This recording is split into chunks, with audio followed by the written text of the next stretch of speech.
History آئے کے پیارے دوستو، السلام علیکم۔ میں ہوں فہیم جلال۔ ناظرین گرامی، آپ نے یہ محاورہ تو سنا ہی ہوگا کہ میں تے ہونڈا ہی لیسا، یا آپ میں سے بہت سے لوگوں نے ہونڈا کار یا موٹر سائیکل ضرور رکھا ہوگا، لیکن کیا آپ جانتے ہیں کہ ہونڈا جیسی کمپنی کی شروعات کیسے ہوئی تھی؟ آج کی اس ویڈیو میں ہم آپ کو ہونڈا کمپنی کے مالک کی حیرت انگیز داستان سنائیں گے، جس نے سائیکل مکینک سے کامیاب ہوتے ہوئے ہونڈا کمپنی تک کا سفر طے کیا۔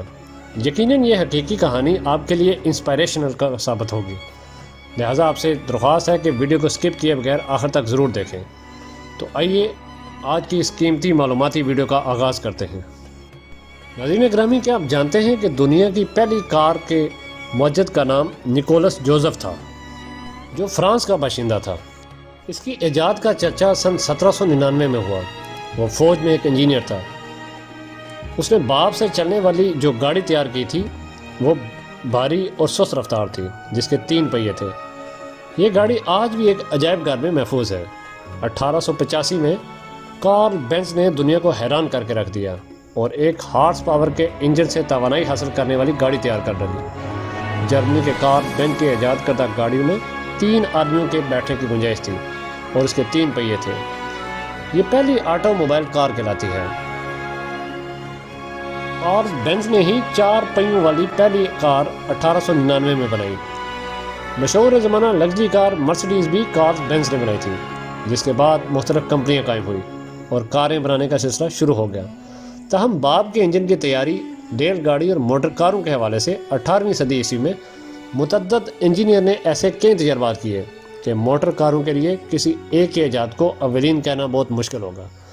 الغرض دنیا کی کسی بھی دوسری ایجاد کی طرح موٹر کار نے بھی رفتہ رفتہ ترقی کی۔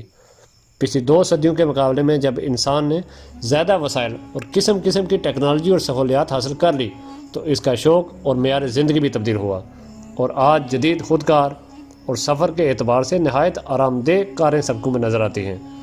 یہ نت نئے ڈیزائنوں کی حامل کاریں کا زمانہ ہے۔ ہر کار ایک کے بعد دوسرا نیا ماڈل آتا ہے اور ہر خریدار بھی نئے سے نئے ماڈل خریدنے کی خواہش رکھتا ہے۔ ناظرین گرامی، کئی برس قبل باپ سے چلنے والی موٹر کار کے بعد دنیا کو پیٹرول والی کار ملی، اور آج کے دور میں الیکٹرک کار بھی ایجاد ہو چکی ہے۔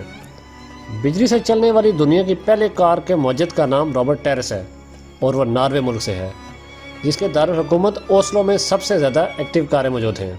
تاہم ایشیا اور کئی دیگر ممالک میں ہونڈا نامی آٹو موبائل کمپنی اپنی مثال آپ ہے، جس کی تیار کردہ کاریں نہ صرف یہ کہ پائیدار ہوتی ہیں بلکہ ان کے اسپیئر پارٹس بھی بآسانی سے دستیاب ہوتے ہیں۔ لیکن کیا آپ نے یہ کبھی جاننے کی کوشش کی ہے کہ ہونڈا کمپنی کی بنیاد کیسے پڑی؟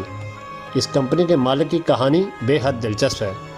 یہ کہانی ہے ایک لوہار مکینک کے بیٹے کی، جسے تعلیم کی بجائے مشینوں میں زیادہ دلچسپی تھی، اور جو اپنے والد کی دکان پہ سائیکل ٹھیک کرتے ہوئے ہاتھ بٹایا کرتا تھا۔ ایک بار یوں ہوا کہ اسکول انتظامیہ نے حکم دیا کہ تمام بچے اپنے رزلٹ کارڈ پر خاندانی مہر لگوا کے لائیں، تاکہ پتہ چل سکے کہ والدین نے رزلٹ کارڈ دیکھا ہے یا نہیں۔ تو اس جگاڑو بچے نے سائیکل کے ربڑ کے پیڈل کو تراش کے مہر بنائی اور اسکول والوں کو رزلٹ دکھا دیا۔ بعد ازاں یہی خدمات دیگر بچوں کو بھی فراہم کی، لیکن پکڑا گیا۔ اسے تعلیم میں دلچسپی تو نہیں تھی، کتابوں کی بجائے مشینیں اور کاریں اچھی لگتی تھی۔ بچپن میں ہی گاؤں میں آنے والی پہلی کار کے پیٹرول کی خوشبو دماغ میں رچ بس گئی تھی، اور وہ بھی ایک دن ویسی ہی کار بنانا چاہتا تھا۔ 1922 میں اس 15 سالہ لڑکے نے اپنے والد کی سائیکلوں کی دکان اور گاؤں چھوڑا اور ٹوکیو چلا گیا، جہاں اسے ایک موٹر گیراج میں کام مل گیا۔ اس لڑکے کا نام تھا سوئیچی ہونڈا، جس نے آگے چل کے ہونڈا موٹر کمپنی قائم کی۔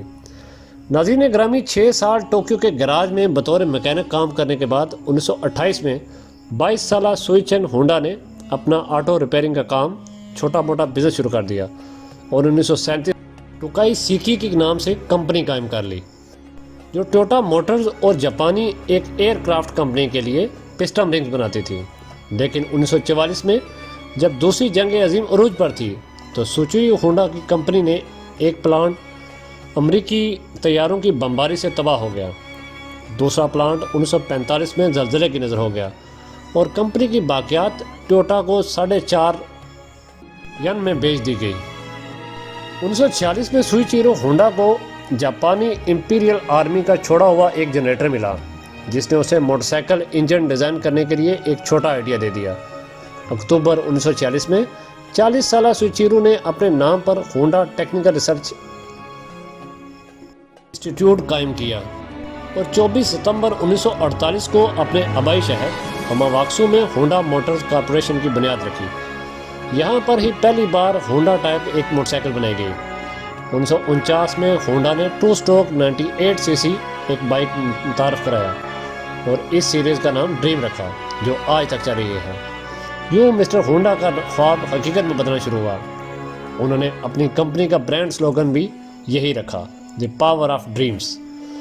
سوسائٹی آف آٹو موٹرز کے انجینئرز آف جاپان کی جانب سے ہونڈا کی ابتدائی دونوں ماڈلز کو آٹو موٹیو ٹیکنالوجی کے شاہکاروں میں سے قرار دیا گیا۔ 1949 میں مسٹر ہونڈا کے دوست ٹاکیو فیوجی ساوا نے بھی کمپنی میں شمولیت اختیار کر لی۔ مسٹر ہونڈا نے اپنے دوست کو کمپنی کے مالیاتی امور سونپے اور خود انجن ڈیزائن کرنے کی ذمہ داری سنبھال لی۔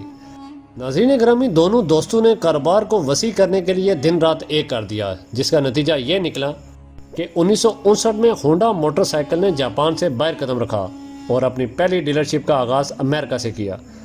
آئندہ چند سالوں میں ہونڈا نے موٹر سائیکل مارکیٹ میں ہارلے ڈیوڈسن کو پیچھے چھوڑ دیا۔ 1955 میں اپنے نوجوانی کے شوق کی بنا پر مسٹر ہونڈا نے T T race headquarter کی بنیاد رکھی اور اپنے انجینئر کے ساتھ مل کر پہلا ریس انجن بنایا۔ 1960 میں انہوں نے Honda research and development company قائم کی، جس نے دنیا بھر سے باصلاحیت انجینئرز کو جاپان بلا کر کاروں کی تیاریوں کی کام شروع کر دیا۔